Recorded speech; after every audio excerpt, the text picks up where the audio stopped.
Well, hello, my inky friends. It's Cindy Lynn with My Inky Fingers. Thank you so much for joining me today on my YouTube channel and blog. If you're new here, welcome. I usually go right into my video right here, but because I do a voiceover, there's something I want to show you guys, and it's really hard for me to stop playing my video that I'm watching when I'm talking to you guys doing the voiceover and then show you something and then go back into the video. So today, what I want to show you guys is I've got this one card 3 ways, but the key to this video is blending, okay? And not everybody is great at blending with the Stampin' Up brushes, you know what I mean? Or any kind of blending brushes, really. So I want to show you how to practice your blending, but then take your practices and make them look absolutely fantastic. So that's what I'm going to show you today. But I wanted to show you this here color wheel, okay?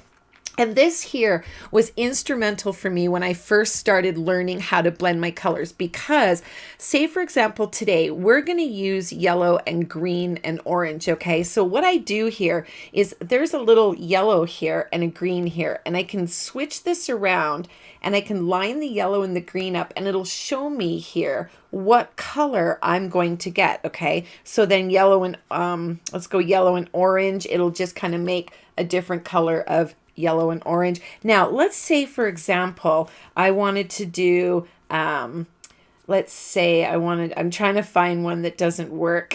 Okay, so violet and yellow, for instance, makes this khaki kind of, you know how everybody always says, don't muddy your colors. This color and that color make mud. This is how you tell, okay? So you're able to look at the colors and see what they're gonna come out with. And these are super, super cheap. You can get them at Michael's. I'll link one down below for you because I found mine on Amazon super cheap as well.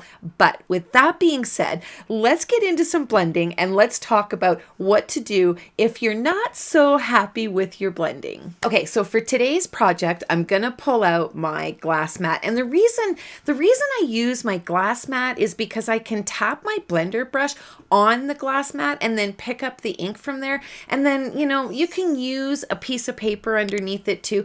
Whatever works for you, you know what I mean? But the point is, when you're blending, you wanna start off your cardstock and bring your brush onto your cardstock, okay? So I found here too, I sped this up for you guys because this isn't really a how to blend video. I've done videos on that before. This is what to do with your blending if you don't like it per se, right? But I sped it up for you guys. And I did find actually that my ink pads, they weren't juicy enough for my liking. Now you have to be careful here when I say juicy enough, because if they're super juicy, then your brush picks up a lot of ink, which will give you a lot of splotching.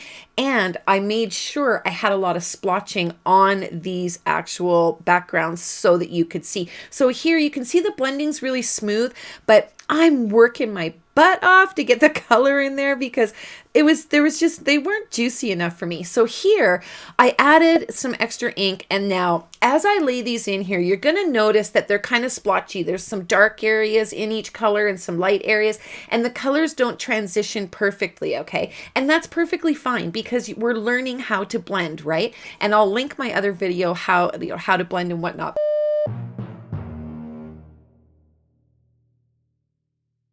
But I'm going to take these and I'm going to splatter them and set them aside to dry. Now I want to create my backgrounds.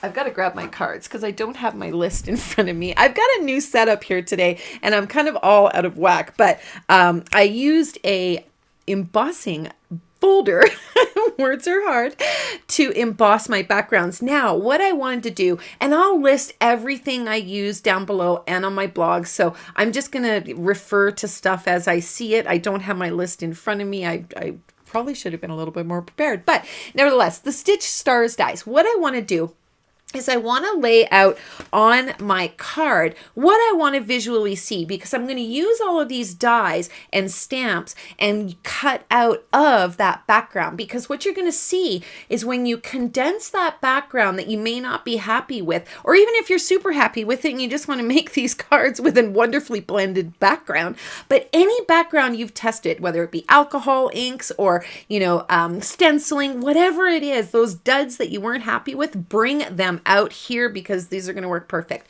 So all I'm going to do is just lay out all of my little bits and bobs, my stamps and dies, everywhere that I want them on the card. So I'm going to show you 3 different ways, okay? So I've got the stars, I've got the leaves, and I've got the circles. So Circle Celebration is retired, but I pulled it out anyway, just to give you guys some variation and examples. So I'm just kind of laying them out and getting an idea for where I want things. And I'm trying to go with the rule of thirds, like I'm trying to get the 3s in there. I kind of went off a little bit with the circles for balance. But now I want to make happy birthday cards. Excuse me. So I pulled out the happy birthday die, but I only want the happy off of it. So I showed you there, I'm going to cut it out 3 times. And then I'm just going to kind of clean it up a little bit so that all the letters for the birthday are gone. And then I'm going to emboss the birthday in white on black cardstock just to kind of make the card pop a little bit. And you could do it the reverse way too. You could take the happy off and do a strip for happy and then your birthday at the bottom. Now, that destatification tool is an old powder puff that had fancy foo-foo powder in it, and I don't wear that kind of stuff. So I dumped it out and I trimmed up the feathers and I put my embossing powder in that. So I can't link that for you. I'm sorry. But these little drawers, I certainly can. And these are a lifesaver. I love them. If you saw my studio tour, you know I have tons of them.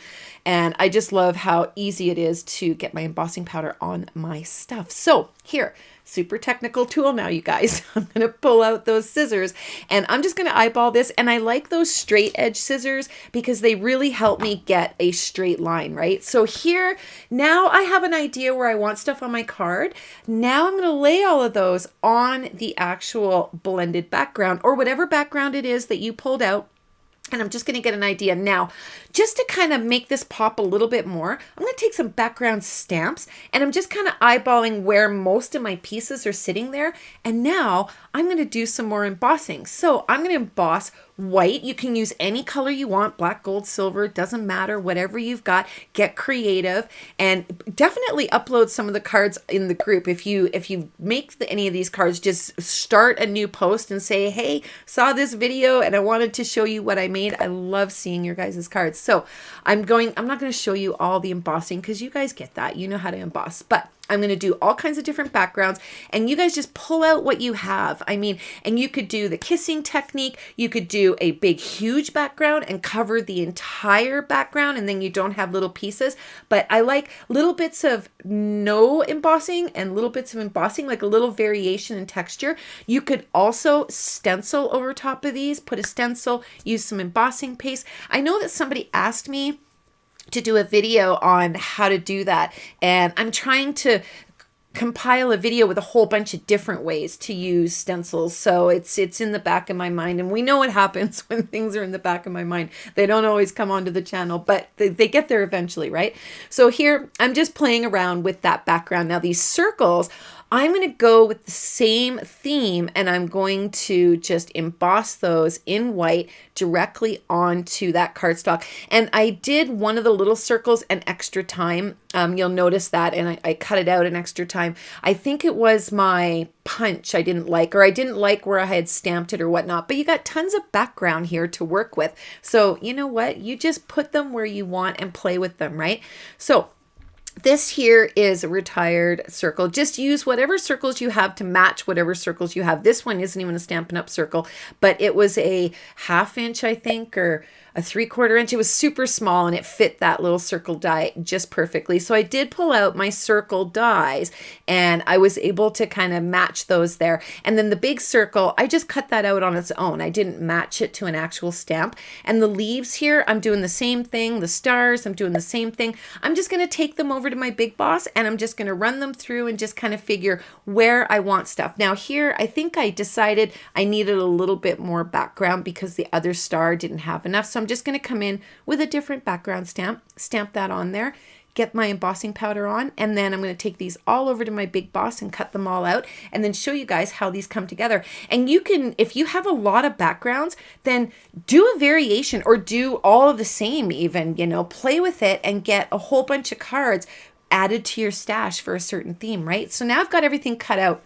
And I laid it all kind of where I wanted to see it. Now, when it came to popping stuff up, I only chose to put foam strips underneath the word birthday, that little black strip, and then underneath one of the not embellishments, you know what I mean, one of the die cuts. Okay, so on the leaf card I did the bottom little leaf, and actually on the stars I didn't do any, and then on the circle, I don't have my circle card in front of me, I don't know where it went. I don't think I did any on that one either, but you know what, you guys decide. You decide whether you want to pop something up or not. I feel like the circle I did, that little green circle in the bottom there, I did. And I did all the birthdays. And then the leaf that looks like a spade, I just noticed that actually. It looks like a spade. If you're doing a card for, you could put numbers on that and have those little leaves be little spades, right? That'd be kind of cool. Or you could even cut the little stem off and you'd have an interesting shaped heart. So there you have them. Let me know what you think. I hope you guys enjoyed that. And I'd love to see what you guys make with that idea. And until I see you guys again, take care and happy stamping!